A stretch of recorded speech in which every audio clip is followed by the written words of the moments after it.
Сәуле Досжанова, есіл өткен өмір. Бұтында алабажақ көнетоз дамбал, кеудеде әбден кірсіңді болған майка, бәшбайға жолығы шыққан шүберек шәркей іліпті. Төбесінен өткен күннің ыстығы табанына жетіп, арқасынан өткені жауырыны мен қабырғасын ерітіп, бүкірейген еркек 5 қабатты үйдің ауласындағы сәкіде жанармен жер тесіп отыр. Майланып кеткен селдір шашын милығына түскен ескі телпегі жауып, күнғағар қызметін атқарып тұр. Анда-санда басын көтеріп, қарсы алдындағы подъезде көшіп-қонып жан таласып жатқандарға әжімді қабағының астынан сығырайып қарап қояды. Одан жанарын аударып әкетіп, бір кездері қимас өмірін өткізген 1-ші қабаттағы таныс терезеге қадайды. Қараған сайын жан дүниесі құлазып, өкініштен іші өртеніп, кеудесін өксік қысып, жанарын жас торлайды. Өзектегі өртін кім өшірер, іштегі дертін кім түсінер? Жора, қалың қалай? Не болды, күн шыққалы сәкіге байланып қалыпсың, деп көршісі Степан таяғын тықылдата жақындап, сіңірлі білегі бірден көзге түсетін күректей алақанын ұсынды. Бұл сүйегіне дейін өткен күннен қызған қолын селқостау соза, ананың саусақтарын қысып қойды да, қай жетіскеннен дейсің, Степа, деп телпегін сол қолының алақанымен басып, басын шалқайта, кежегесі кері кете жауап берді. Степан сәкіге отыра кетті де, қолындағы таяғын жанына сүйеді. Аяғын алдына созып тастап көршісіне, ал айт, не болды, деді де, төс қалтасынан кент деген темекі қорабын шығарып, ішінен бір талын алып еріне қыстырды. Содан баптанып шырпысын іздей бастады. Өз шаңырағынан шығып, туған ауласында шалқайып отырғанға не жетсін деп, Жора орыс көршісіне іштей қызғана қарады. Степан оны қызықтырғандай, одан әрі кергейіп, темекісінен құмарлана сорып барып, айтсаңшы енді, тір жаңалаш, бұл не отырыс, деді де, құлақты жара қақырынып, оң жағына шырт түкірді. Жарты ғасыр шеккен шылымның түтіні дыбыс жолдарын байлап тастағандай даусы қарлығып шығады. Аузынан шыққан лебінің ащылығы сондай, жанындағы адамның қолғасын атады. Оны байқайтын Жорама, ішкі дертін көршісіне неден бастап ақтарарын білмей дал болып отыр. Жауап бермеске де ләжі жоқ. Екеуі заманында Киров атындағы заводта бірге жұмыс істеп, кәсіподақтың арқасында осы 4 қабатты үйден бірге пәтер алған. Бұл үйлер кейіннен Хрущевка атанып кеткен. Сол кездегі жазылмаған заң бойынша қазақтарға не бірінші, не ең соңғы қабаттан пәтер тиетін. Жораға бірінші, Степанға ойып тұрып ортадағы 3-ші қабаттан баспана бұйырды. Таңдайтын Жора бар ма? Бұйырғанына мәз. Ұлы мен қызын қолтығына қысып, қоржын қошалағы мен жалғыз мүлкі Москва тоңазытқышын сүйреп, кілт қолына тиген күні көшіп алған. Алматыға келгелі Салиха деген атын ұмытып, Света болып кеткен келіншегі басы қып-қызыл болып шауып жүр. Бір күн үстел, екінші күн орындық тауып әкеліп, тоңазытқышымен қоса 6 шаршы аумақты толтырып тастады. Қалған 2 бөлменің біреуі жатын бөлмеде, екіншісі горизонт теледидары тұрған қонақ бөлме еді. Өздері үшін хан сарайындай болған баспанамен қоса, қалалықтар деген мәртебеге ие болып, 2 баласын заводтың бала бақшасына беріп, жұмыстарына шапқылайтын. Қаланың ханымдарынан қалыспай Светасы басын жарты жыл көкке, жарты жыл қызылға бояп, көкірегінен қос алмасын сығалатқан кеудеше, бұтына тырсиған жүнсе шалбарын жапсырып, ет жеңді денесімен былқ-былқ басып, жұмыстан соң ас үйде шұжықтары шыжғырып, картоп не макарон қуырып жататын. Өзі болса әкесі азан шақырып қойған Жайсанғали деген есімін ұмытып, Жора болып кеткен. Өзіне бұл атты кім жапсырғаны да есінде жоқ. Жұмыстан келе залдағы көк диванға көлденеңнен түсіп, горизонттың ішіндегі жаңалықтарды қараған болып, одан қалса қасқыр мен қоянды тамашалайтын. Күндердің күнінде үйлерінде қара телефон пайда болды. Әйелі екеуінің қуаныштарында шек болмай, кезектесіп қаладағы күллі танысымен түннің жарымына дейін сөйлесіп, уақыт өткізетін. Бірер жылда егіз балапандары да мектеп табалдырығын аттады. Оқыған баланың машақаты балабақшадағы балдырғаннан қиын екен. Қызы мен әйелі, ұлымен өзі жағаласып отырып сабақ оқыған болады. Жаз шыға балалармен кезекті еңбек демалыстарын алып елге тартатын. Перзенттеріне 2 ауыз қазақша үйрете алмай ауылға барса, намыстан жарылып, осыдан қолға алмасам ба деп қайтқанымен, аналары қазақша сөйлемейтін балалар қайдан үйренсін, шала қазақ болып өсіп жатты. Сөйтіп жүріп оларда мектептерін бітірді. Жоғарғы оқу орнына түсуге шамалары келмейтінін білген соң, екеуі ең болмаса училищеге түссе екен деп армандады. Қызы орта медицина қызметкеріне, ұлы орта білімді теміржолшылыққа оқитын болды. Әйтеуір өздері сияқты заводтың қара жұмысшысы болмағанына шүкіршілік етіп жүргенде, естерін жиып қараса, екеуінің де самайына ақ кіріп, шаштары селдіреп, маңдайларына әжім түсіпті. Екеуі де заводтағы ақ құлақ ағайындармен бірге ащы судан тартынбай, тұздаған қызанақ пен қиярға әуес болған соң ба, 40-тан асып 50-ге жетпей жатып, бет терілері қуырылып, көз алдылары көлкілдеп шыға келді. Қызын қалалық ауруханаға медбике етіп, ұлын таныстарын салып жүріп, пойыз жол серіктігіне көмекші етіп орналастырды. Бір мақсаттарына жеткендей масайрап жүріп жатты. Күндердің күнінде қызы бір қылқи мойынды, ұлы бір ұзын сирақты алып келіп таныстырды. Махаббат біз қосылмасақ болмайды деген. Жолдығалидың жүрек түкпіріндегі қыз ұзатып, келін түсіріп, құдандалы болып, қазақтыққа бет бұрамыз деген арманы желге ұшты. Ой папа, құда түсу деген не? Ауылдағы қазақтарға ұқсап. Келініңіз жаңа жылға қарай босанады деді ұлы. Бұдан кейін оны жеделдете үйлендірмесе болмады. Келінді үйге кіргізіп, 2 жасқа қонақ бөлмені босатып берді. Қызың жігітімен кететін болды. Құдалар интернационал жандар екен, құдалықты түсінбейтін, деп жайсыздау хабар айтты әйелі. Ұл болмағаны жақсы болды. Әйтпесе жатын бөлмені босатып, бәйбішесімен ас үйге шығармай еді. Қанша қимаса да қыз кетті қияға. Келінін әне босанады, міне босанады деп отырғанда, дүние төңкеріліп, желтоқсан деген көтеріліс басталды да кетті. Ел іші дүрлігіп, көшеде жөңкілген жұрт ешкімді ешкім ұғып болмайтын бір әуре сарсаңда Жолдығали немере сүйді. Ұлт жанды қазақтар алаңда алысып, азаттық аламыз деп ала сұрып жүргенде, мұның дүбәрә балалары махаббаттарының қызығына батып, жемісін жинап жатты. Көктемге қарай піспей жетіліп, жиен немере дүниеге келді. 2 шарананы ширатып, одан тай-тай бастырып жүргенше, тағы 2-3 жыл өте шықты. Келін тағы бір баланы жарық дүниеге әкелді. Тіршіліктің қамыты бұрынғыдан ауырлап, Светасы екеуі 2 немеремен алысып кетті. Келін жалғыз күйеуінің табысы жетпейтінін сылтауратып, тоқыма фабрикасындағы жұмысына қашты. Сол арада баласын құшақтап, қыз байдан қайтты. Құдай қарасқанда ұлы жұмысындағы шағын отбасыларға арналған жатақханадан бөлме алып, бөлек шыққан. Қонақ бөлме қайтқан қызға тиді. Бөлінген ұл үлкен баласын ата әжеге қалдырды. Әйелі екеуінің түн ұйқысы 4 бөлініп, бала күзететін баяғы жастық шақтары қайта айналып келгендей болды. Оны өздері ұлымызға баласын бағып беріп қарасып жатырмыз. Бізді қартайып қалжырағанда балаларымыз осылай қарайды деп көңіл жұбатар жасап жүрді. Күндердің бір күнінде қызы баласын ата-анасының бауырына қалдырып, қайтадан күйеуге тиіп кетті. Сонымен әйелі екеуі 2 немерені бауырына қысып, 2 бөлмеде бөлек ұйықтап, жасына жетпей кемпір шалға айналды. Бұлар осылай отбасылық шырғалаңдармен әуре болып жатқанда 15 елден құралған үлкен державаның быт-шыты шығып, әр республика өз алдына тәуелсіз мемлекетке айналған. Заводтары жабылып, 4 қабатты үйде тұрып жатқан көршілерінің бәрі жұмыссыз қалды.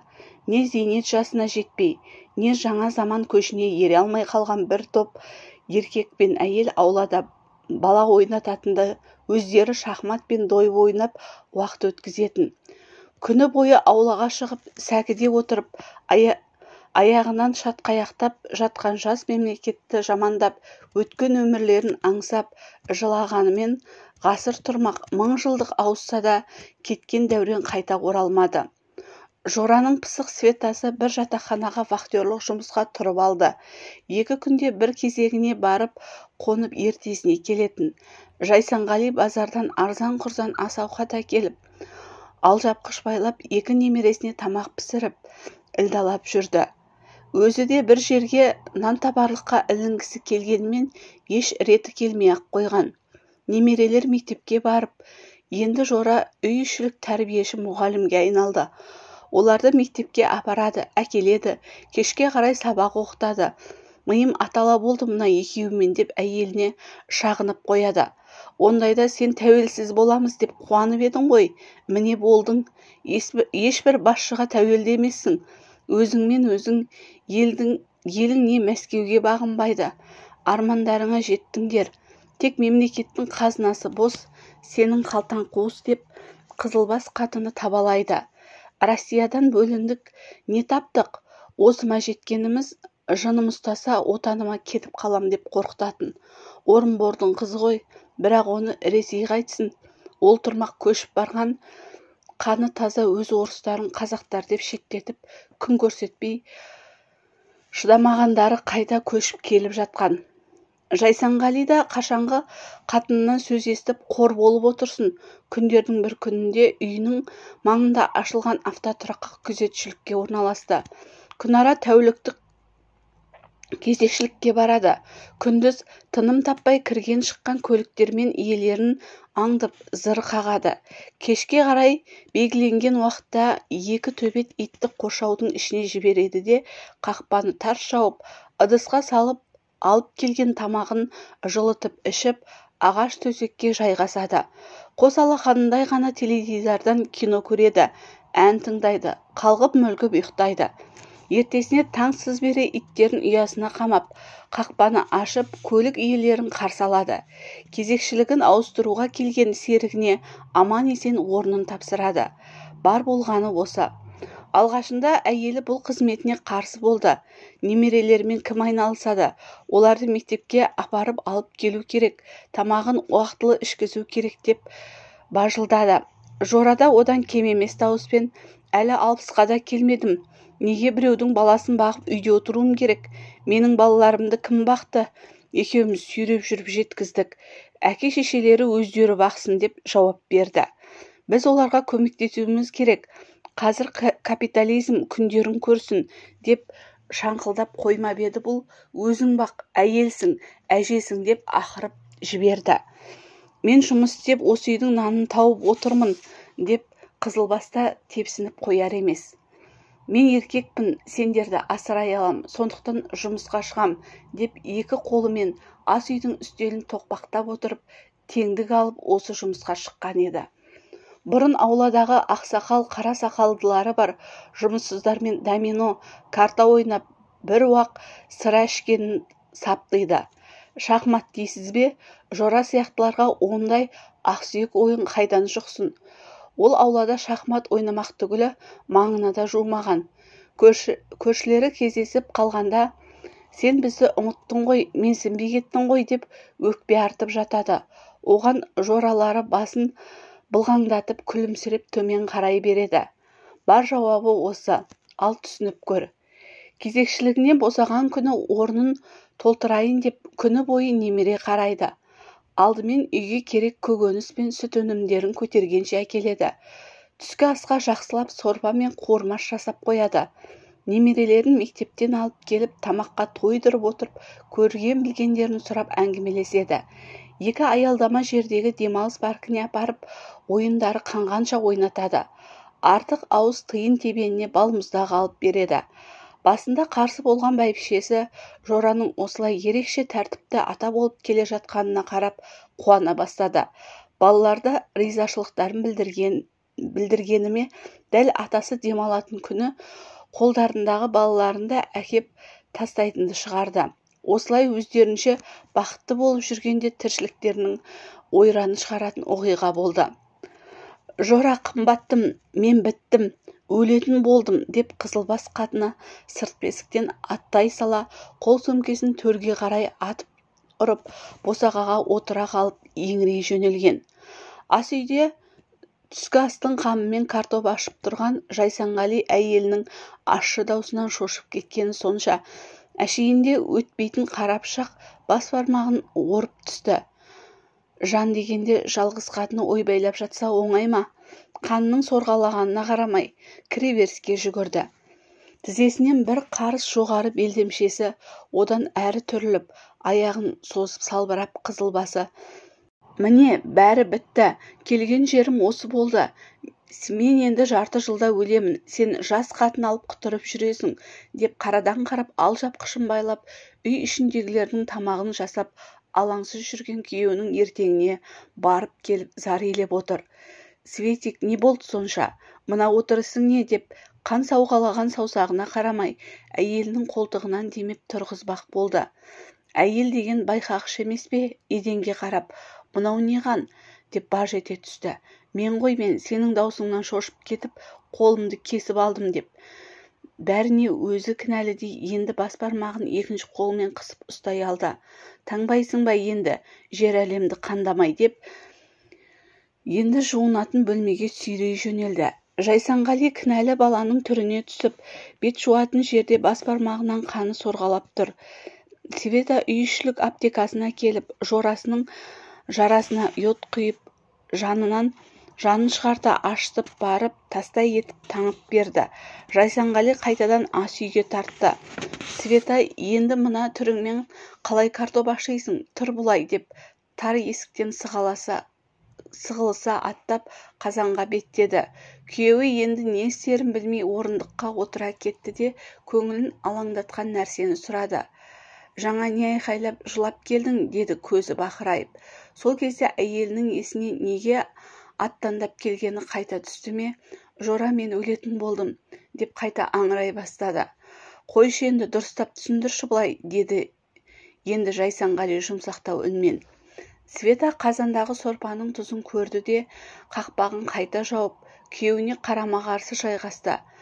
Басына төнген қара бұлттың жайын бастан аяқ түсіндіре бастады. Өткен аптада жұмыстарында скрининг жасатыңдар, әрі кезекті санитарлық тексеруден өтіңдер деп тапсырған соң, ел қатарлы емханаға барып, қан тапсырып, гастроскопия, маммография деген аппараттардан өтіп, нәтижесін күтіп жүрген екен. Бүгін таңертең жұмысына учаскелік медбике жеделдетіп бізге келіңіз деп хабарласады. Естігеннен ішім мұздап, қорқып кетіп, жанымдағыларға ісімді тапсыра салып, жүгіре жөнелдім. Бірден учаскелік дәрігер қабылдады да, анализдердің қорытындысы бойынша сізге маммологке бару керек деді. Алып ұшып маммологке келсем, ол анализ қорытындылары мен менің кеудемді шешіндіріп қарап онкологке жіберді. Онкологте кеудемді қайтадан пальпация жасап қарап, кеудеңізге түйін байлаған. Зерттеулер нәтижесі бойынша қатерлі ісік белгісі сияқты. Оның залалсыз екендігін ауруханаға жатып тексерілгеніңізге анықтаймыз. Әзірге пункция аламыз деп аздап тағы анализ алып жіберді. Қатерлі ісік дегеннен тұла бойым түршігіп, жұмысқа да бармай үйге қаштым. Оларға жол жөнекей ауырып қалдым деп хабарладым деп жылап отырып жағдайын айтып шықты. Кірпігіне жаққан сүрмесі жаспен шылынып, опасының үстінен ағып бетінің айғыз-айғызын шығарды. Қанша дегенмен 40 жылдай бірге тұрған қыздай қосылған қосағы емес пе Жайсанғалидың да? Әйеліне қойылған диагноздың атын естігенде үрейі ұшып, төбесіндегі бурыл тартқан сирек шашы тік тұрып кеткендей. Әйелінің бұлай жылай-жылай домбығып кеткен жүзіне аяушылықпен қарап, қандай жұбату сөз айтарын білмей, үрпиіп отырғанда сыртқы темір есікті салдырлата ашып немересі келді. Екеуі де келіскендей орындарынан атып-атып тұрысты. Әйел алдында жатқан майлықпен бетін сүртіп, еркек есікке қарай жүгірді. Кешкі тамақ үнсіз ішілді. Түнгі төсекте үнсіз салынды. Ерлі-зайыптылар үнсіз келіп екі жастыққа бас қойды. Жайсанғали жарына бұрылып құшағына алмақшы болып қолын созып еді, алақанына ылғал тиді. әйелі үнсіз жылап жатыр еді. Әшейінде сөзге сараң. Енді мына үнсіздіктің тұңғиығына тартылып бара жатқандай дыбысы тіпті шықпай қалды. Бар болғаны қосағының дір-дір еткен денесін қапсыра құшақтап, айырылып қалғысы келмегендей бауырына қысып, өзінің аяушылығын шарасыздығын сездіргендей болды. Әншейінде әр нәрсеге бажылдап, тіл мен жағына сүйеніп, орысша қазақша аралас былдырлатып, аузы жабылмайтын әйелде тұңғиыққа түсіп кеткендей үнсіз. Тастай қараңғы бөлмеде қос мұңлықты сол үнсіздік қорқытып, шолпан жұлдыз сөнгенше жанарлары жұмылмады. Тағы тамақ та үнсіз ішілді. Әдеттегідей әйелі асығыс-үсігіс жұмысына ыңғайланып киініп жатты. Жайсанғали жанына келіп, «Светик, мүмкін диагнозда қателік болған шығар», деп айта бергені сол қызылбасы «Жора, олар онкологиядан қателеспейді», деп шорт кесті. «Онда осы үйді сатсам да сені емдетем», деп ерекше сөз бастап келе жатыр еді Светик. «Ақмақ, басыңдағы жалғыз баспананы сатып қаңғыбас боламыз ба?» деп қағып жіберді де орындықта бала мысық сияқты бүрісіп жатқан жүн-жүн сөмкесін құшағына қыса сыртқа ұмтылды. Жайсанғали әлемдегі ең жақын адамы құла дүзге тастап бара жатқандай іші өртеніп босағада қалды. Сол күннен бастап ауру кірді, әлек кірді дегеннің өзі болды. Әйелі Абай көшесінде ұзыннан созылып жайғасқан аты жаман онкология институты деген жерге жатып, 10 күнде нақты диагнозын білді. Соның өзі екен. Қанша жыласа да, аттандаса да сол болды. Қатына айтпақшы, олар онкологиядан қателеспейді екен. Аяқ қолы жерге тимей, қаланың о жағынан бұ жағына шығып, қайда арзан тамақ бар, арзан киім-кешек бар деп домаланып шапқылап жүретін Светасы шөлде қалған гүлге ұқсап күннен күнге солып бара жатты. «Осы үйді сатсам да сені емдетем» деп күшенген еркектің қолынан түк келмеді. Үйді сатса да емделмейтін болды. Үйді сатпағанмен Светаның Новосібірге барып емделсем деген арманын орындау үшін Home Credit банкке кепілге қойып несие алды. Қыстың көзі қырауда шекара асып, Ресей топырағын басып, көңіліне алған ауруханасына жатып, қаралғанмен шипа қонбады.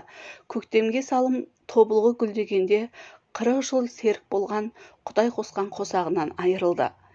Жайсанғалидің жайнап жүргені, шаңырағында немерелері шапқылап, балаларының арқа жарқа болып келіп кетіп, шаңырағын шаттыққа бөлейтіні бәрі қызылбас қатынның арқасы екен.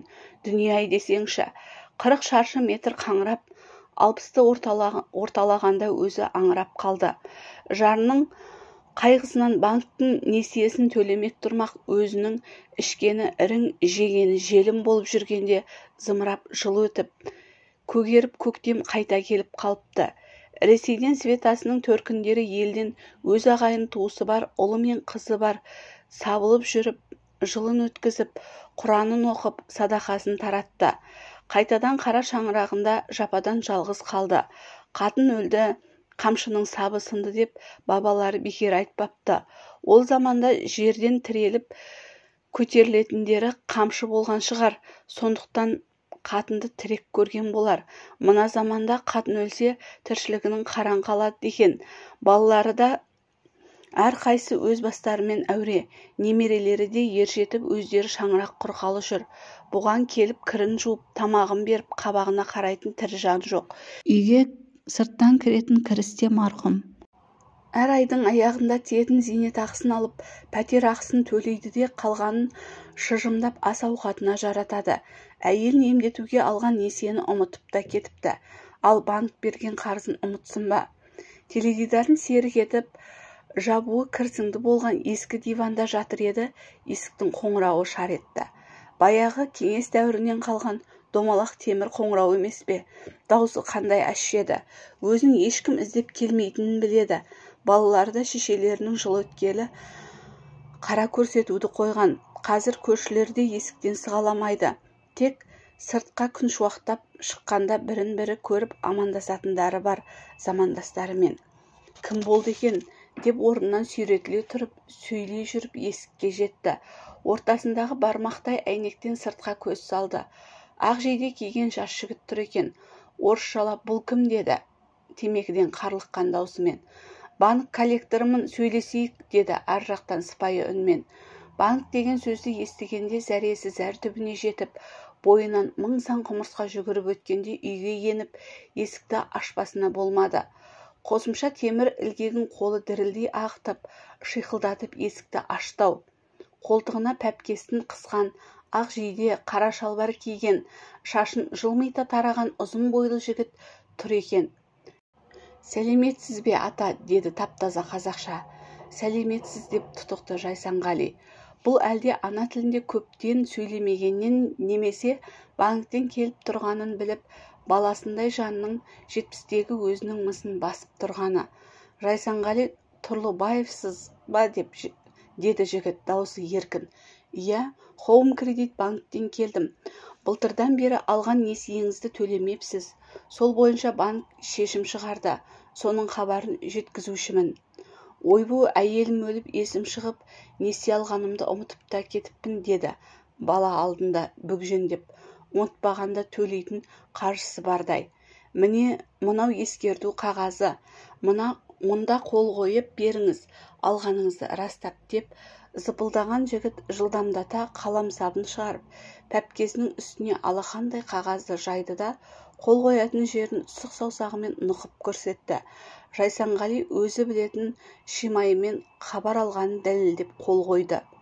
«Ата, сау болыңыз. Көрсетілген уақытта ертең банкке келіңіз. Әйтпесе үйіңіз кепіл ретінде банкке өтіп кетеді» деп жылдам айтып шықты да, одан да жылдам басып сыртқы есіктен шыға жөнелді. Жайсанғалидың шала еститін құлағында «үйіңіз кепіл ретінде банкке өтіп кетеді» деген суық сөзбен қолында алақандай хабарлама қағазы ғана қалды. Бойын суық сөзден үрей биледі. Шиқылдап жабылған есігі де өзімен бірге шырылдап жабылғандай. Қалтаңдап ескі диванына қайта келді. Үстел үстінде жатқан көзілдірігіне қолын созып алып хабарламаны оқыды. Жаны шырылдап ұлына телефон соқты. Даусы дірілдеп суық хабарды айтып шықты. «Ұлы, мен сол кезде сендерге айттым, несиеден аулақ жүріңдер деп. Тыңдадыңдар ма? Не ол қаржы анама көмектеспеді. Енді баспанаңнан айырылатын шығарсың» деп өкілене сөйлеп есін алды. Қайырымсыз ұлдан қайыр болмасын білсе де, «Жарайды, ең болмаса, ертең мені банкке апарып қайтшы, сөйлесіп, мән-жайды түсіндіріп келейік» деді жалынғандай. «Менің уақытым жоқ. Ертең қызыңа айтсаңшы, үйінде бос отыр ғой» деген ұлы. «Ит итті жұмсайды, ит құйрығын жұмсайды» дегендей етіп сөзбен шығарып салды телефонда. Қызына телефон шалды. Ол ертесіне келетін болды. Құдай оңдағанда. Жайсанғалидан ұйқы қашты. Құлағында «үйіңіз кепіл ретінде банкке өтіп кетеді» деген суық сөз жаңғырып тұрып алды. Қатты қорыққанынан ба, дәреті ұстамай 10 рет тұрды. Таңды көзімен атырды. Жоғарғы қабаттағылардың баспалдақпен тарсылдата түсіп, сыртқа шығып бара жатқандарын, кішкентай балаларының жылап балабақшаға бармаудың амалын жасап жатқандарын, аналарының шаңқылдап ұрсып, еркектерінің әйелдеріне зіркілдеп сөйлеп бара жатқандарын естіп, төсегінен тұрып, терезенің алдына барып, жұмысқа кетіп бара жатқан жандардың соңынан қарап шығарып салды. Бір кезде қоңырауды баспай, өзі сынайын деп тұрған есікті жұдырығымен төмпештеп қызы келгенінен хабар берді. Мектептегі кезінен әдеті сол, әбден шолжаң, өзіне ерекше назар аударғанды жақсы көреді. «Моя принцесса» деп шешесі әбден бетімен өсірген. «Не болды, папа? Әлі ұйықтап жатырсың ба?» деп аттандай есіктен кірді. «Қайдағы ұйқы? Банктың хабарламасынан шошып ұйықтай алмай шықтым» деп ақталды әкесі. Ерке қызына тезірек есік аша салмағанына өзін кінәлі сезініп. Шашын иіскемекке ұмтылып еді қызы. «Қане қағазы» деп топылайын есік алдына томпылдатып тастай сала, құтты шешесіне ұқсап, құйрығын бұлғаңдата басып төргі бөлмеге тартты. Көріспегендеріне жарты жыл болдай. Байғұс әке не ішіп не жеп жүр, кір-қоңын қалай жуып жүр, онымен жұмысы жоқ. Осы банктің мәселесі болмаса, тағы жарты жыл көрмесе де уайымдайтын түрі жоқ. Мына түрлерімен ұлда қызда Жайсанғали үйіне өліп қалса да іздемейтіндей. Жоқ, іздейді екен, іздегенде қандай. Қызы әкесімен банкке барып, менеджермен сөйлесіп, жағдайды білген күннен бастап әкежан болып шыға келді. Бишара әке оны қызым менің басыма түскен сордан жаны ашып, күнде бір табақ көжесімен бәлішін алып келіп жүр деп жақсылыққа балап еді, үміті құмға сіңген судай жоғалды. Үй мен әкесінің құжаттарын қағаз пәпкіге салып алып, үйге тұрмайтын шолжаңғыз банктегі несие мен өсімін пәтерді сатып төлейтін болып келісімге келіпті. Мына сұмдық үкімді әкесіне жұқалап жеткізді. Қарыздан қалған қаржыға басқа ауданнан бір бөлмелі пәтер алып берем деп көндірді. Қарызға белшеден батқан Жайсанғали қайтып қарсыласын келісті. Үміттеніп заттарын үйдің жанындағы дүкеннен тасыған қораптарға салып жиналып жүрді. Бір күні қызы дедектетіп жетектеп банкке апарып, біраз қағаздарға қол қойғызды. Одан нотариуске апарып, тағы біраз қағазға қол қойғызды. Сол нотариуске барғанда еріп жүрген ерлі-зайыптылар көңіліне жақпаған. Сөйтсе қара шаңырағы соларға сатылыпты. Енді оның құт мекеніне таңертеңнен бері көшіп кіріп жатқан сол екеуі. Таң азаннан келді де, қарсыласқанына қарамай үстіне киімін де ілгізбей пәтерден айдап шықты. Қызын нотариустегі құжаттарға қол қойғалы бері көрмеді. Қанша телефон шалды, тұтқаны көтермеді. Қарыз төлегеннен қалған ақшамен маған пәтер іздеп жүрмекен деп әлі үмітті. Дүние мүлкімді жинап алайын деп жалынып еді. Қызың сені қарттар үйіне өткіземіз деген, саған не дүние керек деп есіктен итеріп шығарып, есігін тарс жауып алды. Содан бері ауладағы сәкіде күнге қақталып отыр. Степан жағдайдан хабарланған соң көршісін үйге шақырды, тамақтандырды. Үйлерінің артында кооперативтік гаражы бар еді. Соған ертіп барып, Жора, сен енді осында тұр, суық түскенше. Оған дейін балаларыңда хабарласып қалар. Тіпті болмаса амал жоқ, қарттар үйіне барасың, деді 40 жылғы көршісіне аяушылықпен қарап, қинала қарап.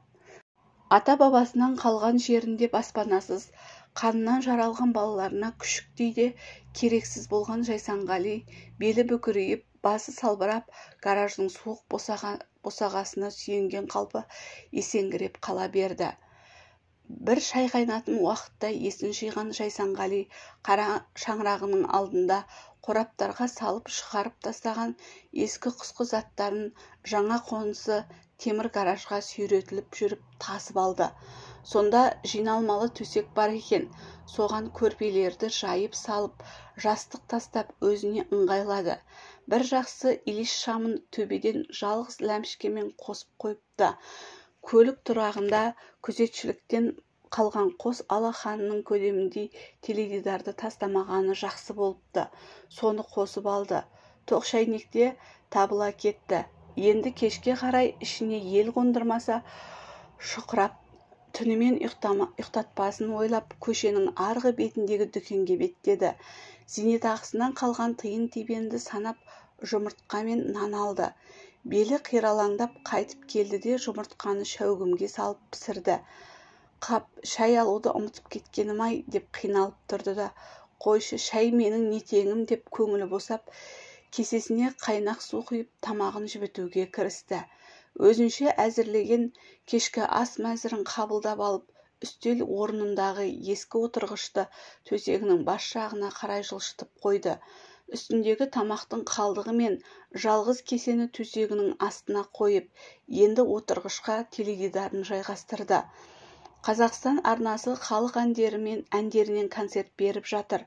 Ұлттық киім киген орта жастағы әнші ақан серінің мамангерін нақышына келтіре шырқап отыр.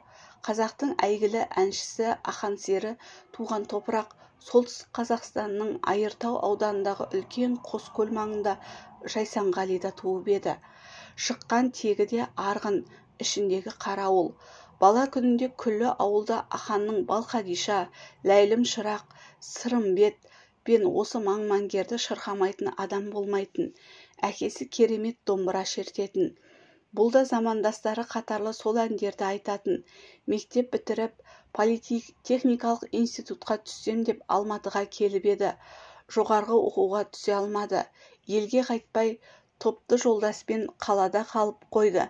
Киров атындағы зауыттың жұмысшысына айналды. Сол қалғаннан зауыттың топты орыс тілді жұмысшыларына қосылып, содан Светасына үйленіп, ана тілден де ұлттық дәстүр салттан да алшақтады. Халық әні тұрмақ, елге барар жолды ұмытты. Маңмаңгер кекілін келте, жалыңмайда, байлаған сені сылап қалқатайда, жүресің желмаядай жануарым, көрейін қызығыңды осындайда. Жайсанғалидың есіне анау ән салып тұрған әдемі кісі түсті. Қайрат Байбосынов қой деп анық танып, жаны ышқынып кетті.